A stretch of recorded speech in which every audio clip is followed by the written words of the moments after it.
Chapter 4. On Sunday morning, while church bells rang in the villages along shore, the world and its mistress returned to Gatsby's house and twinkled hilariously on his lawn. "He's a bootlegger," said the young ladies, moving somewhere between his cocktails and his flowers. "One time he killed a man who had found out that he was a nephew to von Hindenburg and second cousin to the devil. Reach me a rose, honey, and pour me a last drop into that there crystal glass."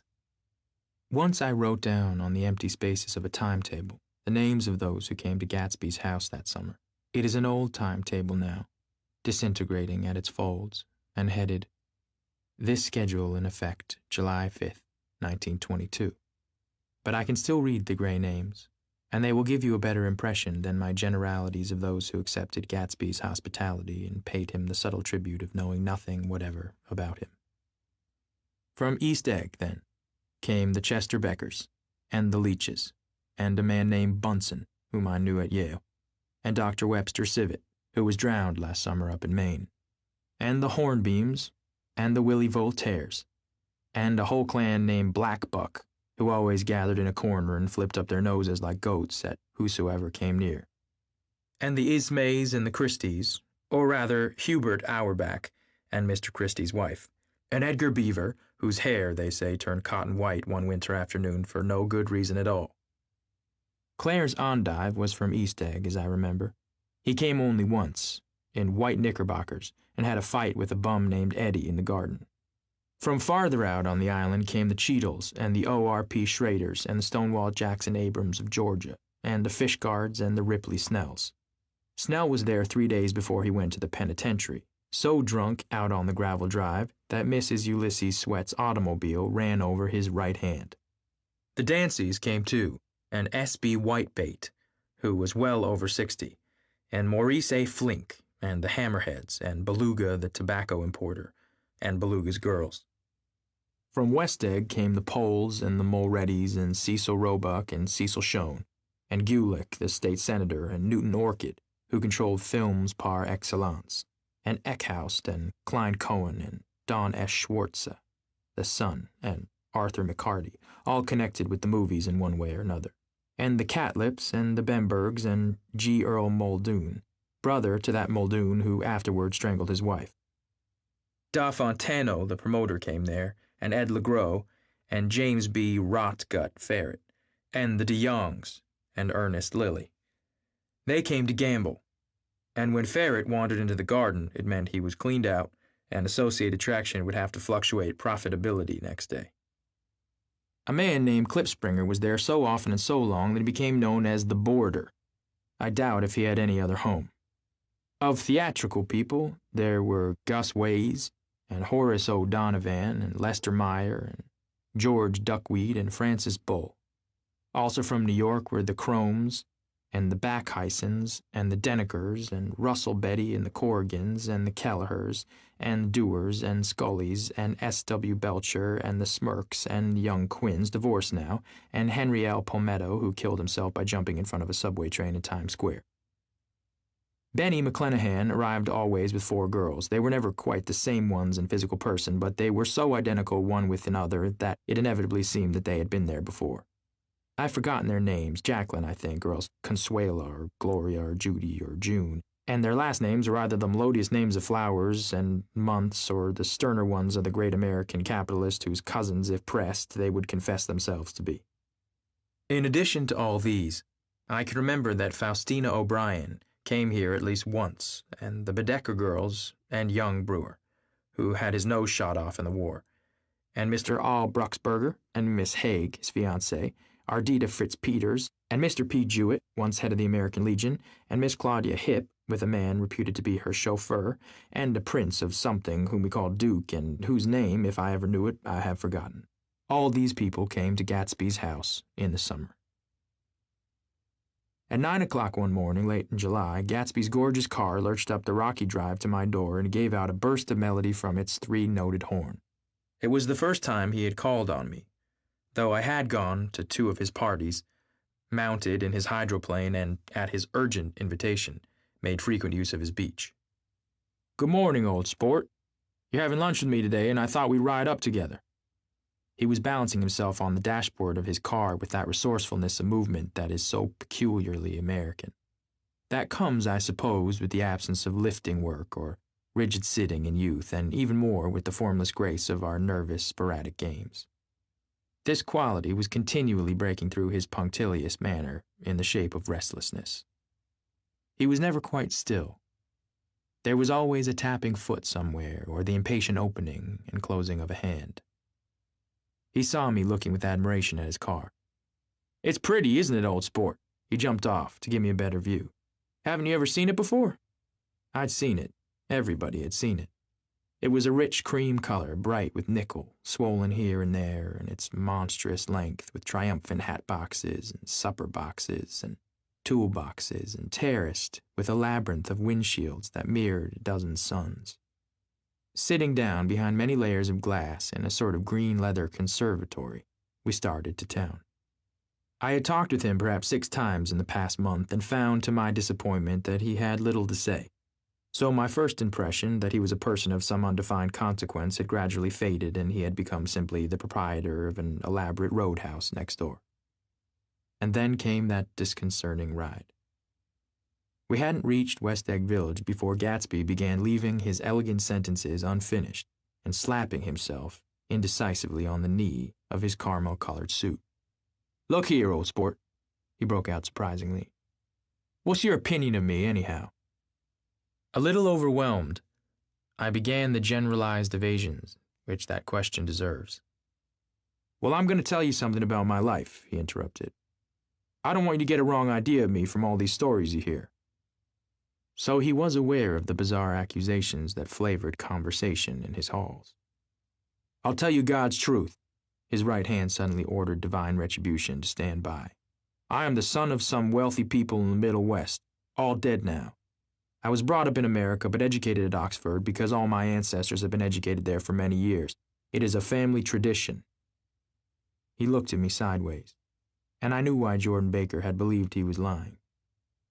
He hurried the phrase "educated at Oxford," or swallowed it, or choked on it as though it had bothered him before. And with this doubt, his whole statement fell to pieces. And I wondered if there wasn't something a little sinister about him, after all. "What part of the Middle West?" I inquired casually. "San Francisco." "I see. My family all died, and I came into a good deal of money." His voice was solemn, as if the memory of that sudden extinction of a clan still haunted him. For a moment I suspected that he was pulling my leg, but a glance at him convinced me otherwise. "After that, I lived like a young Raja in all the capitals of Europe, Paris, Venice, Rome, collecting jewels, chiefly rubies, hunting big game, painting a little, things for myself only, and trying to forget something very sad that had happened to me long ago." With an effort, I managed to restrain my incredulous laughter. The very phrases were worn so threadbare that they evoked no image except that of a turbaned character, leaking sawdust at every pore as he pursued a tiger through the Bois de Boulogne. "Then came the war, old sport. It was a great relief, and I tried very hard to die, but I seemed to bear an enchanted life. I accepted a commission as first lieutenant when it began. In the Argonne Forest, I took 2 machine-gun detachments so far forward that there was half a mile gap on either side of us where the infantry couldn't advance. We stayed there 2 days and 2 nights, 130 men with 16 Lewis guns. And when the infantry came up at last, they found the insignia of 3 German divisions among the piles of dead. I was promoted to be a major, and every Allied government gave me a decoration. Even Montenegro. Little Montenegro, down on the Adriatic Sea. Little Montenegro." He lifted up the words and nodded at them with his smile. The smile comprehended Montenegro's troubled history and sympathized with the brave struggles of the Montenegrin people. It appreciated fully the chain of national circumstances which had elicited its tribute from Montenegro's warm little heart. My incredulity was submerged in fascination now. It was like skimming hastily through a dozen magazines. He reached into his pocket, and a piece of metal slung on a ribbon fell into my palm. "That's the one from Montenegro." To my astonishment, the thing had an authentic look. "Orderi di Danilo," ran the circular legend. "Montenegro. Nicholas Rex. Turn it. Major J. Gatsby, I read, for valor extraordinary. Here's another thing I always carry, a souvenir of Oxford days. It was taken in Trinity Quad. The man on my left is now the Earl of Doncaster. It was a photograph of half a dozen young men in blazers loafing in an archway through which were visible a host of spires. There was Gatsby, looking a little, not much, younger, with a cricket bat in his hand. Then it was all true. I saw the skins of tigers flaming in his palace on the Grand Canal. I saw him opening a chest of rubies to ease, with their crimson-lighted depths, the gnawings of his broken heart. I'm going to make a big request of you today, he said, pocketing his souvenirs with satisfaction. So I thought you ought to know something about me. I didn't want you to think I was just some nobody. You see, I usually find myself among strangers because I drift here and there trying to forget the sad thing that happened to me. He hesitated. You'll hear about it this afternoon. At lunch? No, this afternoon. I happened to find out that you're taking Miss Baker to tea. Do you mean you're in love with Miss Baker? No, old sport, I'm not. But Miss Baker has kindly consented to speak to you about this matter. I hadn't the faintest idea what this matter was, but I was more annoyed than interested. I hadn't asked Jordan to tea in order to discuss Mr. J. Gatsby. I was sure the request would be something utterly fantastic, and for a moment I was sorry I'd ever set foot upon his overpopulated lawn. He wouldn't say another word. His correctness grew on him as we neared the city.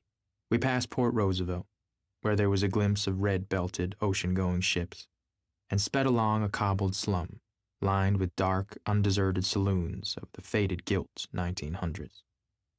Then the Valley of Ashes opened out on both sides of us, and I had a glimpse of Mrs. Wilson straining at the garage pump with panting vitality as we went by.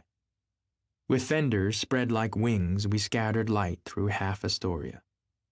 Only half, for as we twisted among the pillars of the elevated, I heard the familiar jug-jug spat of a motorcycle, and a frantic policeman rode alongside. All right, old sport, called Gatsby. We slowed down. Taking a white card from his wallet, he waved it before the man's eyes. Right you are, agreed the policeman, tipping his cap. Know you next time, Mr. Gatsby. Excuse me. What was that? I inquired. The picture of Oxford? I was able to do the commissioner a favor once, and he sends me a Christmas card every year. Over the great bridge, with the sunlight through the girders making a constant flicker upon the moving cars, with the city rising up across the river in white heaps and sugar lumps all built with a wish out of non-olfactory money.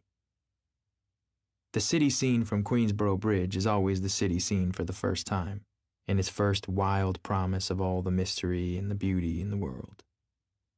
A dead man passed us in a hearse heaped with blooms, followed by 2 carriages with drawn blinds, and by more cheerful carriages for friends. The friends looked out at us with the tragic eyes and short upper lips of southeastern Europe, and I was glad that the sight of Gatsby's splendid car was included in their somber holiday. As we crossed Blackwell's Island, a limousine passed us, driven by a white chauffeur, in which sat 3 modish Negroes, 2 bucks and a girl. I laughed aloud as the yolks of their eyeballs rolled toward us in haughty rivalry. Anything can happen now that we slid over this bridge, I thought. Anything at all. Even Gatsby could happen, without any particular wonder. Roaring noon. In a well-fanned 42nd Street cellar, I met Gatsby for lunch. Blinking away the brightness of the street outside, my eyes picked him out obscurely in the anteroom, talking to another man. Mr. Carraway, this is my friend, Mr. Wolfsheim. A small, flat-nosed Jew raised his large head and regarded me with 2 fine growths of hair which luxuriated in either nostril. After a moment, I discovered his tiny eyes in the half-darkness. So I took one look at him, said Mr. Wolfsheim, shaking my hand earnestly. And what do you think I did? What? I inquired politely. But evidently he was not addressing me, for he dropped my hand and covered Gatsby with his expressive nose. I handed the money to Catspaw, and I said, All right, Catspaw, don't pay him a penny till he shuts his mouth. He shut it then and there. Gatsby took an arm of each of us and moved forward into the restaurant, whereupon Mr. Wolfsheim swallowed a new sentence he was starting and lapsed into a somnambulatory abstraction. "Highballs?" asked the head waiter. "This is a nice restaurant here," said Mr. Wolfsheim, looking at the Presbyterian nymphs on the ceiling. "But I like across the street better." "Yes, highballs," agreed Gatsby. And then to Mr. Wolfsheim, "It's too hot over there." "Hot and small, yes," said Mr. Wolfsheim, "but full of memories." "What place is that?" I asked. "The old Metropole." "The old Metropole," brooded Wolfsheim gloomily. "Filled with faces dead and gone, filled with friends gone now forever. I can't forget so long as I lived the night they shot Rosie Rosenthal there. It was 6 of us at the table, and Rosie had eaten drunk a lot all evening.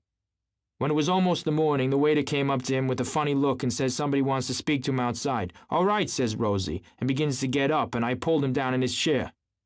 "Let the bastards come in here if they want you, Rosie, but don't you, so help me, move outside this room." It was 4 o'clock in the morning then, and if we'd raised the blinds, we'd have seen daylight. "Did he go?" I asked innocently. "Sure he went." Mr. Wolfsheim's nose flashed at me indignantly. "He turned around in the door and says, 'Don't let the waiter take away my coffee.' And then he went out on the sidewalk and they shot him 3 times in his full belly and drove away." 4 of them were electrocuted, I said, remembering. 5, with Becca. His nostrils turned to me in an interested way. "I understand you're looking for a business connection." The juxtaposition of these 2 remarks was startling. Gatsby answered for me. "Oh, no," he exclaimed. "This isn't the man." "No?" Mr. Wolfsheim seemed disappointed. "This is just a friend. I told you we'd talk about that some other time." "I beg your pardon," said Mr. Wolfsheim. "I had a wrong man." A succulent hash arrived, and Mr. Wolfsheim, forgetting the more sentimental atmosphere of the old Metropole, began to eat with ferocious delicacy. His eyes, meanwhile, roved very slowly all around the room. He completed the arc by turning to inspect the people directly behind. I think that, except for my presence, he would have taken one short glance beneath our own table. "Look here, old sport," said Gatsby, leaning toward me. "I'm afraid I made you a little angry this morning in the car." There was a smile again, but this time I held out against it. "I don't like mysteries," I answered, "and I don't understand why you won't come out frankly and tell me what you want. Why has it all got to come through Miss Baker?" "Oh, it's nothing underhand," he assured me. "Miss Baker's a great sportswoman, you know, and she'd never do anything that wasn't all right." Suddenly he looked at his watch, jumped up, and hurried from the room, leaving me with Mr. Wolfsheim at the table. "He has to telephone," said Mr. Wolfsheim, following him with his eyes. "Fine fellow, isn't he? Handsome to look at and a perfect gentleman." "Yes." "He's an Oxford man." "Oh!" "He went to Oxford College in England. You know Oxford College?" "I've heard of it." "It's one of the most famous colleges in the world." "Have you known Gatsby for a long time?" I inquired. "Several years," he answered in a gratified way. "I made the pleasure of his acquaintance just after the war. But I knew I had discovered a man of fine breeding after I talked with him an hour. I said to myself, there's the kind of man you'd like to take home and introduce to your mother and sister." He paused. "I see you looking at my cuff buttons." I hadn't been looking at them, but I did now. They were composed of oddly familiar pieces of ivory. "Finest specimens of human molars," he informed me. "Well," I inspected them. "That's a very interesting idea." "Yeah." He flipped his sleeves up under his coat. "Yeah, Gatsby's very careful about women. He would never so much as look at a friend's wife." When the subject of this instinctive trust returned to the table and sat down, Mr. Wolfsheim drank his coffee with a jerk and got to his feet. "I have enjoyed my lunch," he said, "and I'm going to run off from you 2 young men before I outstay my welcome." "Don't hurry, Meyer," said Gatsby without enthusiasm. Mr. Wolfsheim raised his hand in a sort of benediction. "You're very polite, but I belong to another generation," he announced solemnly. "You sit here and discuss your sports and your young ladies and your—" He supplied an imaginary noun with another wave of his hand. "As for me, I am 50 years old, and I won't impose myself on you any longer." As he shook hands and turned away, his tragic nose was trembling. I wondered if I had said anything to offend him. He becomes very sentimental sometimes, explained Gatsby. This is one of his sentimental days. He's quite a character around New York, a denizen of Broadway. Who is he anyhow? An actor? No. A dentist? Meyer Wolfsham? No, he's a gambler. Gatsby hesitated, then added coolly. He's the man who fixed the World Series back in 1919. Fixed the World Series? I repeated. The idea staggered me. I remembered, of course, that the World Series had been fixed in 1919, but if I had thought of it at all, I would have thought of it as a thing that merely happened, the end of some inevitable chain. It never occurred to me that one man could start to play with the faith of 50 million people, with the single-mindedness of a burglar blowing a safe. How did he happen to do that? I asked, after a minute. He just saw the opportunity. Why isn't he in jail? They can't get him, old sport. He's a smart man. I insisted on paying the check. As the waiter brought my change, I caught sight of Tom Buchanan across the crowded room. Come along with me for a minute, I said. I've got to say hello to someone. When he saw us, Tom jumped up and took half a dozen steps in our direction. Where have you been? He demanded eagerly. Daisy's furious because you hadn't called up. This is Mr. Gatsby, Mr. Buchanan. They shook hands briefly, and a strained, unfamiliar look of embarrassment came over Gatsby's face. How have you been, anyhow? Demanded Tom of me. How'd you happen to come up this far to eat? I've been having lunch with Mr. Gatsby. I turned toward Mr. Gatsby, but he was no longer there. One October day in 1917, said Jordan Baker that afternoon, sitting up very straight on a straight chair in the tea garden at the Plaza Hotel. I was walking along from one place to another, half on the sidewalks and half on the lawns. I was happier on the lawns because I had on shoes from England with rubber knobs on the soles that bit into the soft ground. I had on a new plaid skirt also, that blew a little in the wind. And whenever this happened, the red, white, and blue banners in front of all the houses stretched out stiff and said, tut, tut, tut, tut, in a disapproving way. The largest of the banners and the largest of the lawns belonged to Daisy Fay's house. She was just 18, 2 years older than me, and by far the most popular of all the young girls in Louisville. She dressed in white and had a little white roadster, and all day long the telephone rang in her house and excited young officers from Camp Taylor demanded the privilege of monopolizing her that night. Anyways, for an hour. When I came opposite her house that morning, her white roadster was beside the curb, and she was sitting in it with a lieutenant I had never seen before. They were so engrossed in each other that she didn't see me until I was 5 feet away. "Hello, Jordan," she called unexpectedly. "Please come here." I was flattered that she wanted to speak to me because of all the older girls I admired her most. She asked me if I was going to the Red Cross and make bandages. I was. Well then, would I tell them that she couldn't come that day? The officer looked at Daisy while she was speaking, in a way that every young girl wants to be looked at some time, and because it seemed romantic to me, I've remembered the incident ever since. His name was J. Gatsby, and I didn't lay eyes on him again for over 4 years. Even after I'd met him on Long Island, I didn't realize it was the same man. That was 1917. By the next year, I had a few beaux myself, and I began to play in tournaments, so I didn't see Daisy very often. She went with the slightly older crowd, when she went with anyone at all. Wild rumors were circulating about her, how her mother had found her packing her bag one winter night to go to New York and say goodbye to a soldier who was going overseas. She was effectually prevented, but she wasn't on speaking terms with her family for several weeks. After that, she didn't play around with the soldiers anymore, but only with a few flat-footed, short-sighted young men in town who couldn't get into the army at all. By the next autumn, she was gay again, gay as ever. She had a debut after the armistice, and in February she was presumably engaged to a man from New Orleans.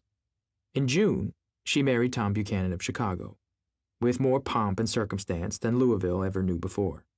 He came down with 100 people and 4 private cars and hired a whole floor of the Seelbach Hotel. And the day before the wedding, he gave her a string of pearls valued at $350,000. I was a bridesmaid. I came into her room half an hour before the bridal dinner and found her lying on her bed as lovely as the June night in her flowered dress, and as drunk as a monkey. She had a bottle of Sauterne in one hand and a letter in the other. "Congratulate me," she muttered. Never had a drink before, but oh, how I do enjoy it. What's the matter, Daisy? I was scared, I can tell you. I'd never seen a girl like that before. Here, dears. She groped around in the wastebasket she had with her on her bed and pulled out the string of pearls. Take 'em downstairs and give 'em back to whoever they belong to. Tell 'em all Daisy's changed her mind. Say Daisy's changed her mind. She began to cry. She cried and cried. I rushed out and found her mother's maid, and we locked the door and got her into a cold bath. She wouldn't let go of the letter. She took it into the tub with her and squeezed it up into a wet ball, and only let me leave it in the soap dish when she saw that it was coming to pieces like snow. But she didn't say another word. We gave her spirits of ammonia and put ice on her forehead and hooked her back into her dress, and half an hour later, when we walked out of the room, the pearls were around her neck and the incident was over. Next day at 5 o'clock she married Tom Buchanan without so much as a shiver, and started off on a 3-month trip to the South Seas. I saw them in Santa Barbara when they came back, and I thought I'd never seen a girl so mad about her husband. If he left the room for a minute, she'd look around uneasily and say, "Where's Tom gone?" and wear the most abstracted expression until she saw him coming in the door. She used to sit on the sand with his head in her lap by the hour, rubbing her fingers over his eyes and looking at him with unfathomable delight. It was touching to see them together. It made you laugh in a hushed, fascinated way. That was in August. A week after I left Santa Barbara, Tom ran into a wagon on the Ventura Road one night and ripped a front wheel off his car. The girl who was with him got into the papers, too, because her arm was broken. She was one of the chambermaids in the Santa Barbara hotel. The next April, Daisy had her little girl, and they went to France for a year. I saw them one spring in Cannes and later in Deauville. And then they came back to Chicago to settle down. Daisy was popular in Chicago, as you know. They moved with a fast crowd, all of them young and rich and wild, but she came out with an absolutely perfect reputation. Perhaps because she doesn't drink. It's a great advantage not to drink among hard-drinking people. You can hold your tongue, and, moreover, you can time any little irregularity of your own so that everybody else is so blind that they don't see or care. Perhaps Daisy never went in for amour at all. And yet there's something in that voice of hers. Well, about 6 weeks ago, she heard the name Gatsby for the first time in years. It was when I asked you, do you remember, if you knew Gatsby in West Egg.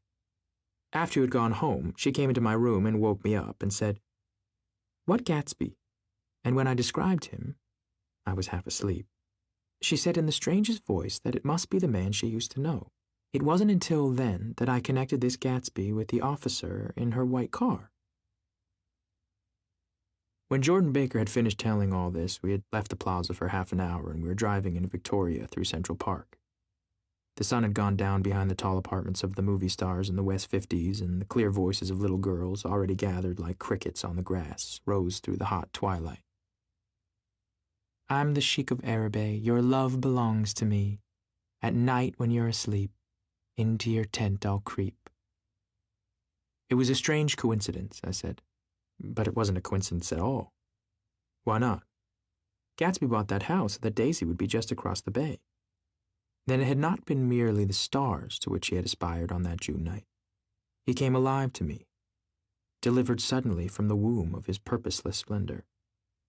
"He wants to know," continued Jordan, "if you'll invite Daisy to your house some afternoon and then let him come over." The modesty of the demand shook me. He had waited 5 years and bought a mansion where he dispensed starlight to casual moths, so that he could come over some afternoon to a stranger's garden. Did I have to know all this before he could ask such a little thing? "He's afraid. He's waited so long. He thought you might be offended. You see, he's a regular tough underneath it all." Something worried me. Why didn't he ask you to arrange a meeting? "He wants her to see his house," she explained, "and your house is right next door." "Oh." "I think he half expected her to wander into one of his parties some night," went on Jordan, "but she never did. Then he began asking people casually if they knew her, and I was the first one he found. It was that night he sent for me at his dance, and you should have heard the elaborate way he worked up to it. Of course, I immediately suggested a luncheon in New York, and I thought he'd go mad. 'I don't want to do anything out of the way,' he kept saying. 'I want to see her right next door.' When I said you were a particular friend of Tom's, he started to abandon the whole idea. He doesn't know very much about Tom, though he said he's read a Chicago paper for years just on the chance of catching a glimpse of Daisy's name. It was dark now, and as we dipped under a little bridge, I put my arm around Jordan's golden shoulder and drew her toward me and asked her to dinner. Suddenly I wasn't thinking of Daisy and Gatsby anymore, but of this clean, hard, limited person who dealt in universal skepticism and who leaned back jauntily just within the circle of my arm. A phrase began to beat in my ears with a sort of heady excitement. There are only the pursued, the pursuing, the busy, and the tired. And Daisy ought to have something in her life, murmured Jordan to me. Does she want to see Gatsby? She's not to know about it. Gatsby doesn't want her to know. You're just supposed to invite her to tea. We passed a barrier of dark trees, and then the facade of 59th Street, a block of delicate pale light beamed down into the park. Unlike Gatsby and Tom Buchanan, I had no girl whose disembodied face floated along the dark cornices and blinding signs, and so I drew up the girl beside me, tightening my arms. Her wan, scornful mouth smiled, and so I drew her up again closer, this time to my face.